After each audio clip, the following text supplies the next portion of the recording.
তো প্রিয় বন্ধুরা, আবাস যোজনা নিয়ে বড় সিদ্ধান্ত নিল রাজ্য সরকার। এদিন গাইডলাইনে প্রকাশ করা হয় যাদের ৩-৪ চাকার গাড়ি রয়েছে, যাদের ৩-৪ চাকার কৃষি যন্ত্র রয়েছে তারা পাবেন না এই আবাস যোজনার টাকা। এইখানে আরও বলছে মাসিক ১৫,০০০-এর বেশি আয়ের পরিবার এবং ইনকাম ট্যাক্সের অধীনে পরিবারগুলি এই প্রকল্পের টাকা পাবেন না। তো প্রিয় বন্ধুরা, এইখানে ছিল বক্তব্যের মেন লাইন। তো এইখানে আরও বিস্তরভাবে জানিয়েছে, সেটা আপনাদেরকে অবশ্যই জানানো হবে।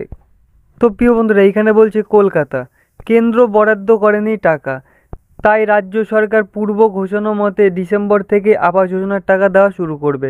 তো বন্ধুরা, বোঝা যাচ্ছে এখানে ডিসেম্বর মাস থেকে আবাস যোজনার টাকা রাজ্য সরকার সবাইকে দিতে থাকবে। তো প্রিয় বন্ধুরা, এইখানে বলছে আবাস যোজনা প্রকল্পের আওতায় সমতল পরিবারগুলিকে ১,২০,০০০ টাকা এবং প্রত্যন্ত এলাকার পরিবারগুলির জন্য ১,৩০,০০০ টাকা বরাদ্দ করল রাজ্য সরকার। বুধবার নবান্নের মুখ্য সচিব মনোজ পান্তরের নেতৃত্বে সংশ্লিষ্ট দপ্তরের সচিবদের সঙ্গে বৈঠক হয়। প্রশাসনিক সূত্রের খবর, সেইখানে সিদ্ধান্ত নেওয়া হয়েছে আবাস যোজনার অনুমোদিত তালিকায় পাশাপাশি অপেক্ষারত তালিকাগুলিকেও সমীক্ষার আওতায় আনা হবে। তো বন্ধুরা, বোঝা যাচ্ছে বেশ বড় একটি পদক্ষেপ নিতে চলেছে রাজ্য সরকার। তো এইখানে আরও কি বলছে আমরা অবশ্যই এই ভিডিওটির মধ্যেই জেনে নেব। এদিন গাইডলাইনে প্রকাশ করা হয় যাদের ৩-৪ চাকার গাড়ি রয়েছে এবং যাদের ৩-৪ চাকার কৃষিযন্ত্র রয়েছে তারা পাবেন না এই আবাস যোজনার টাকা। এখানে আরও বলছে মাসিক ১৫,০০০-এর বেশি আয়ের পরিবার এবং ইনকাম ট্যাক্সের অধীনে পরিবারগুলি এই প্রকল্পের টাকা পাবেন না।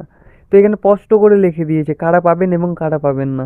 এখানে আরও বলছে এর পাশাপাশি যাদের ২.৫ একর বা তার বেশি সেচযুক্ত কৃষি জমি রয়েছে এবং যাদের ৫ একরের অসেচযুক্ত কৃষি জমি রয়েছে তারাও এই প্রকল্পের আওতায় টাকা পাবেন না। তো প্রিয় বন্ধুরা, এইখানে বোঝা যাচ্ছে কারা এই প্রকল্পের টাকা পাবেন এবং কারা এই প্রকল্পের টাকা পাবেন না। এখানে আরও বলছে অর্থাৎ যাদের নাম আবাস যোজনায় তালিকায় রয়েছে তারা আদৌ বাড়ি পাবেন কিনা তাই খতিয়ে দেখতে এই এসওপি।